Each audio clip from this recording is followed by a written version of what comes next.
Hello friends, welcome to doctor Aparna homeopathy. मी doctor Aparna. तर आज आपण असे 5 मेडिकेटेड ड्रिंक्स बघणार आहोत जे तुमच्या शरीरासाठी खूप उपयुक्त असणार आहे. तर पहिलं असणार आहे थायरॉइड हॉर्मोनसाठी. जर तुम्हाला थायरॉइडचा त्रास असेल तर तुम्हाला गरम पाणी करायचं, त्याच्यामध्ये धने उकळवायचे आणि तेच पाणी तुम्हाला अर्ली मॉर्निंग एम्प्टी स्टमक घ्यायचं आहे. त्यामुळे तुम्हाला थायरॉइडच्या ग्लँडला किक बसेल, ते प्रॉपर वर्क करेल. त्याचबरोबर पीसीओडी PCOS सारख्या समस्या कमी होतील, शरीरातील बॅक्टेरिया बाहेर पडतील, युरिनरी ट्रॅक्ट इन्फेक्शन जर तुम्हाला सतत होत असेल तर ते देखील कमी होईल. त्याचबरोबर सेकंड असणार आहे, 1 ग्लास पाण्यामध्ये तुम्हाला 1 ग्लास कोमट पाणी, त्याच्यामध्ये 1 चमचा तूप टाकायचं आणि ते घ्यायचं. त्यामुळे तुमचं कॉन्स्टिपेशन कमी होईल.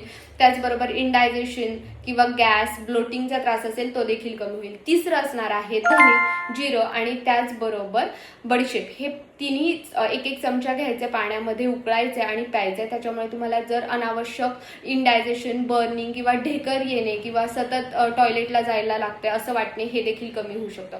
त्याचबरोबर चौथं असणार आहे सब्जा सीड्स. जर तुम्हाला सतत छातीमध्ये जळजळ होत असेल, पोटामध्ये आगाग होत असेल तर तुम्ही सब्जा सीड्स पाण्यामध्ये भिजवायच्यात आणि ते प्यायचे. त्याच्यामुळे तुमची बॉडी कूलिंग राहायला किंवा कॅमिनेट होण्यासाठी मदत होते. त्यामुळे तुम्हाला जर सतत पित्त वाढत असेल किंवा अग्नी वाढलेला असेल, डायजेस्टिव्ह फायर वाढली असेल तर ती देखील कमी होऊ शकते. त्याचबरोबर 5वं तुमच्यासाठी असणार आहे लवंग आणि पाणी आणि अद्रक. जर तुम्हाला अनावश्यक बेली फॅट इथे असेल तर तुमच्या शरीरातील पॅरासाइट कमी होईल.